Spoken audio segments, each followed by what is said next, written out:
lot of different groups that do not have the force of constitutional protection. So it's very important that there be a comprehensive dialogue, a new, Panglong agreement or whatever it might be, that really is now comprehensive and is an inclusive bargain involving all groups, and that results in new provisions of the Constitution, amendments of the Constitution, consensually agreed upon and consensually adopted. And the last thing I'll say about the minorities problem is, let's please not make the mistake, so often made in thinking about ethnic conflicts, that because people have been oppressed and have leaders who are leading them in the struggle for group dignity, human dignity, a fair and just bargain, that's the end of the story once that's achieved. It's very often the case that then you have to worry about the protection of the rights of the minorities that are created when a new minority state is established. Because we know there are minorities within the minorities. This is a very complicated situation in Burma. And we also should not lionize or idealize all of the leadership of these groups to assume that they are not capable of some of the same acts of injustice, intolerance, and I would certainly stress corruption that the military and other leaders imposed upon them have been guilty of. So there needs to be genuine democracy, genuine accountability and a rule of law within all of these states. So now we come to the center, and I'll simply say the most obvious point that could be said, that if the military is going to insist that forevermore they be able, through the simple act of the Commander-in-Chief of the Armed Forces, to appoint 25% of the seats of each House of Parliament, this is, completely inconsistent with democracy.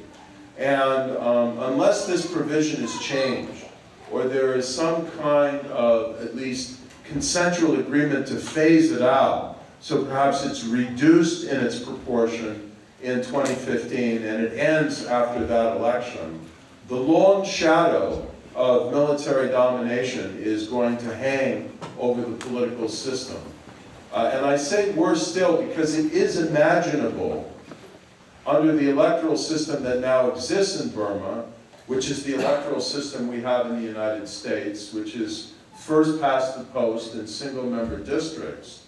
It is imaginable that what happened in the April by-elections last year could happen nationally in 2015 as it happened in 1990, that the NLD could win most of the contested seats for Parliament. Now, I don't think this is healthy in a democracy. I wouldn't want, George Washington or Thomas Jefferson or Nelson Mandela or any of the most democratic leaders of the past to ever have a 90% majority in Parliament. I don't think Burmese should want to see one for any one political party, no matter how much they may admire Aung San Suu Kyi. So an electoral system which more proportionally translates the popular vote into the distribution of seats in Parliament would be a better, fairer electoral system for Burma, and one that would be more likely to induce bargaining, induce compromise, and induce stability, because it would give all the different groups, not least the military's party, a stake in the political system. So if the USDP, won 20% of the seats, 20% of the vote, but it was spread out around the country, and they could not win under this system very many seats as a plurality or majority in any one district, but they could win 15, 20, 25% of the seats nationally, it increases the likelihood that they'll play by the rules of the game and then seek to get a legitimate voice in the political system. Now, obviously, the regime is very interested in this electoral reform because they see the tsunami that is coming electorally in 2015 if there isn't some kind of change. They're not stupid. They were looking at the results of the by-elections as well and realizing that they probably did much worse than they thought they might, given their massive institutional advantages. So there's the possibility of a bargain here. The democratic forces, and particularly the NLD and Aung San Suu Kyi, can agree to be flexible in terms of agreeing to a more proportional electoral system, but the regime has to agree to be flexible in terms of removing some of the outrageous provisions that it has planted into the 2008 Constitution. One is the 25% control of the parliament. The second is, of course, when you add to that the provision that it takes 75% of parliament to amend the Constitution, you see that they've made it impossible for Democrats to amend the Constitution because they can veto that. So that combination needs to be changed. And then the very nifty, clever construction of rules so that the commander-in-chief of the armed forces has a majority on the National Security Council. If you look at the 11 members of the National Security Council and how they're appointed, you see really he controls 6 of the 11. And then you look at the provision that would allow the military or the commander-in-chief of the military, in essence, to declare or take advantage of some state of emergency to seize extraordinary powers. And you realize that he controls the National Security Council that will be the final arbiter of this. And you've got something worse even than competitive authoritarianism, quite honestly. You have the structural conditions for a massive train wreck here. In terms of political polarization, with the democratic forces controlling virtually all of the popularly elected seats in parliament, the military controlling the appointed seats in parliament and the National Security Council, the possibility that these two groups are going to be polarized because they can't agree on very much, and then in a moment of crisis, the commander-in-chief of the armed forces using his institutional powers to push aside the elected government and seize control of the government or use that as a cudgel or weapon in the struggle for power. Anyone who thinks that this is irreversible, in my opinion as a political scientist, you can say, well, I haven't been on the ground, I don't know Burma the way other people do. That's true, but I know other cases the way maybe many people in Burma don't to the same degree. And I have seen so many instances of well-intentioned democratic transitions fail, or as I say, stop at something like the point where Cambodia is stopped now, which is a deeply depressing situation with an absolute thug in control of the government and wealth of the country, that I think we have to be mindful of the very real prospects for this falling tragically short of the democratic aspirations that are so widely shared in Burma.